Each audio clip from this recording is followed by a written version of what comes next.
Professor Schur. Thank you. Good morning, everyone. So as the token nerd on this panel, I'm going to spend my time talking about some of the more technical aspects of these proposals. You can't toke on this panel. I'm sorry. Okay. If anybody would like to boo, by the way, that's okay for me.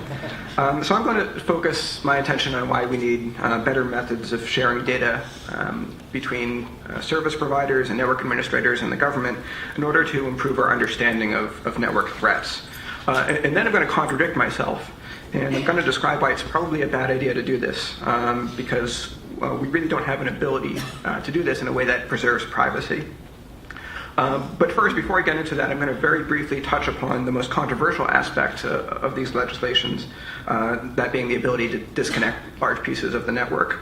As a Bostonian, I would consider this, in my opinion, to be wicked hard.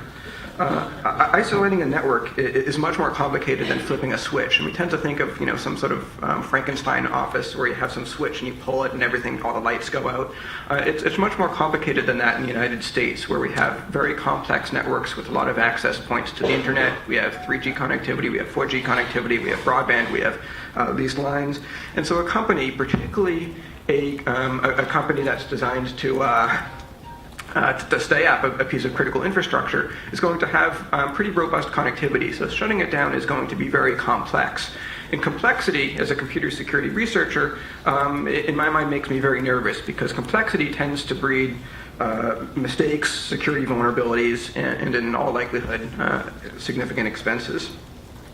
So the kill switch portion of these bills have received the most media attention, but I'm really going to focus my remarks today on the much larger portion of the bills, that being information sharing, best practices, and sharing data between the government and critical information structures. And I should start off by mentioning that at a conceptual level, I think this is actually a truly excellent idea. Developing security standards and disseminating best practices is a very worthwhile endeavor. That said, it's important to note that just by following a security checklist, we'll never have truly secure systems. Ironically, for that, we kind of need to pull the plug and disconnect it from the network. However, we are getting slightly better at designing secure systems, and one of the reasons we're getting better, although just slightly better, is because we have better security practices and security engineering mechanisms. So how might we actually start sharing information between the government and critical services? Ideally, what we'd want to do is establish some sort of repository or database to store useful information that would allow us to perform forensics and also to understand these attacks in order to better mitigate and prevent them. And the obvious way to do this is just to merely collect IP packets and throw them into some sort of database. Unfortunately, there are a few problems with this approach. Obviously, storing packets, just unmodified packets, risks users and businesses' privacy. And in fact, many of the proposed legislations seek to, quote, protect the privacy and civil liberties of United States persons, end quote.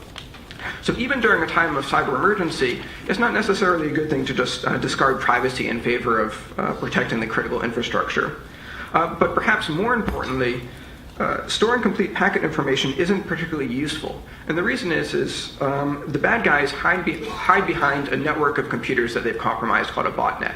So just by looking at source IP addresses, you're not going to be able to find the perpetrator of the attack sitting in some basement somewhere. What you're going to find instead is a network of millions of copies of unpatched Windows 98 machines that are actively attacking a system. So it's very difficult to actually trace back to the bot master, kind of the puppet master who's controlling these botnets. And we really don't know how to do this yet as computer scientists, at least not through automated techniques. So a standard approach is to remove or obfuscate the source IP addresses and to retain the packet headers and content for analysis. But unfortunately, this also tends to be very problematic from a privacy perspective. And the reason is that there's a lot of personally identifiable information in packet contents. So if you look at an email, for example, that you might think is spam or something, it might reveal information about who if it's not spam, it might reveal, for example, information about who the sender and receiver are. If you intercept web requests, that could very easily reveal the websites that are being browsed. So from a computer science perspective, there are two significant challenges in preserving user privacy.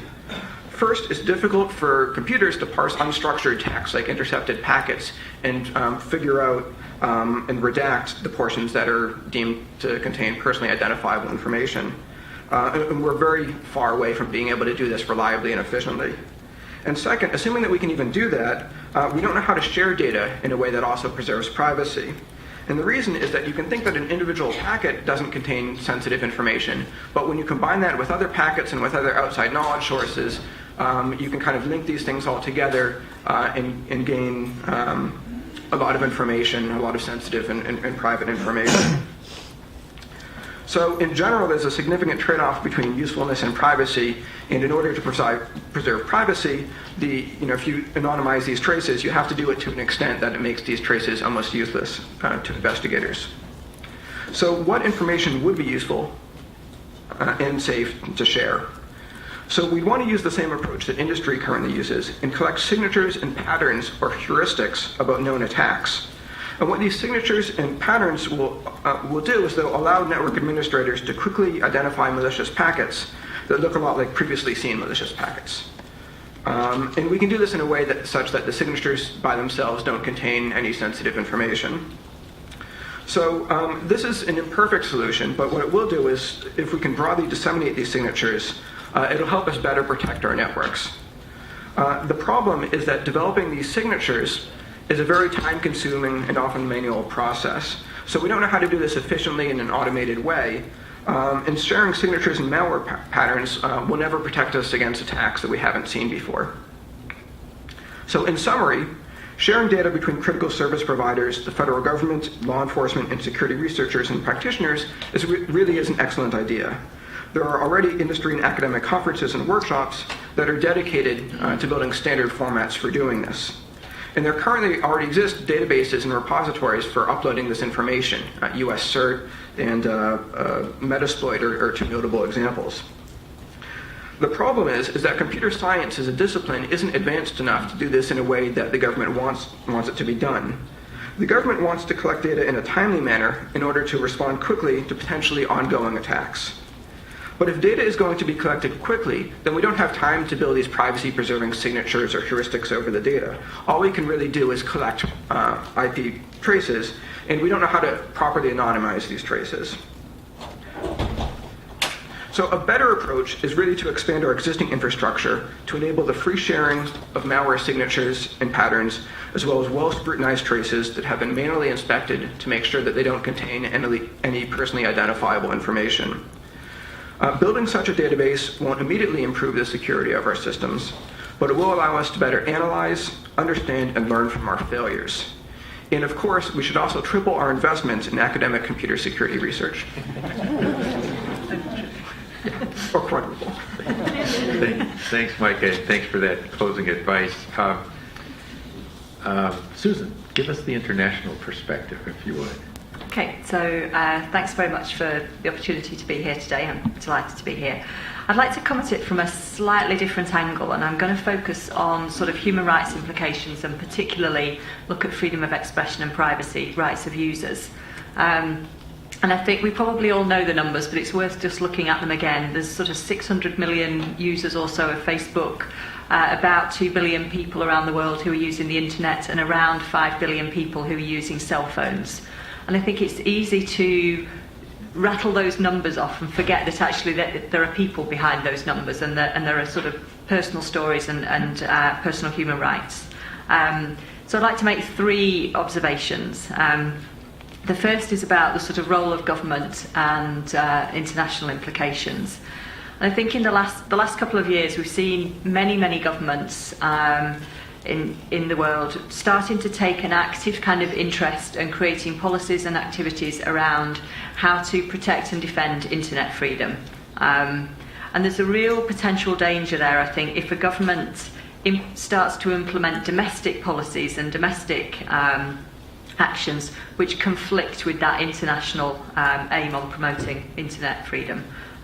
It could unwittingly give other governments and potentially repressive governments the opportunity to justify their own actions in their own countries. We know from seeing sort of rising trends in internet censorship that there's more sophisticated attacks on freedom of expression, and you can see that from whether we're looking at the actions that governments in the Middle East and North Africa have taken over the last few months, through to the way in which conversations are being steered in chat rooms, through issues around intermediary liability for companies. So it's really important, I think, as a first point, that governments, when they're thinking about domestic policies, are implementing and considering and developing policies in a way that protect security whilst also respecting and upholding human rights, and thinking about that international implication and how it will appear to other governments. The second point I'd make is around the role of business. So we're in this extraordinary situation, and I think we heard from Mona earlier on, who really sort of described this in what's happening in MENA. We're in this situation where increasing amounts of public discourse are taking place over privately owned and privately operated networks.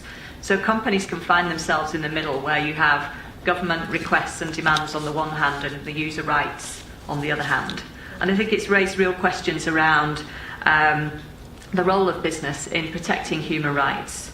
And sort of thinking back to those numbers, the decisions that companies take can impact millions of people around the world. So where they decide to store data, when they decide to share it with governments, and who they sell technology to, those decisions that companies make can have huge implications.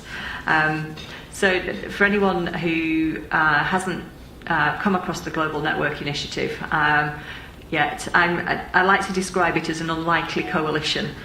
So we have companies, human rights organisations, investors and academics who've come together to really look at how do you provide a framework and a set of guidelines to help companies in their decision making when they find themselves in that position where they've got sort of government requests on the one hand and user rights on the other.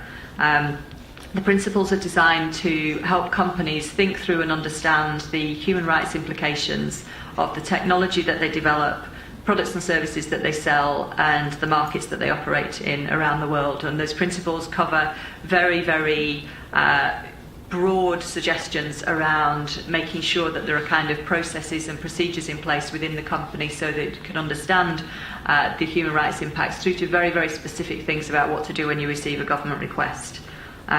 So I think, second point is really about the sort of role of business and the responsibilities of business. And then the final point that I'd make is just an observation around the fact that there's a huge amount of intergovernmental interest and focus on these issues at the moment.